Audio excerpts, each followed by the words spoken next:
Welcome to our tutorial on creating a sketch from a selection. Let's right-click and make this sketch visible. Now let's insert a reference plane.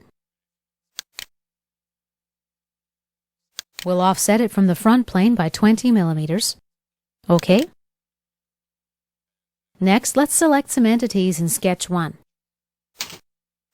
We're going to Control-select a few entities and select the plane I just created as well.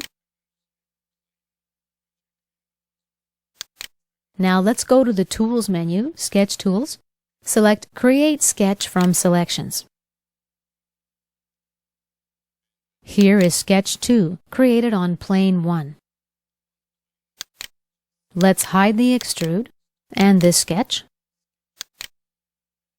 Here is the sketch that we've created from Sketch 1. And this concludes our tutorial on creating a sketch from a selection.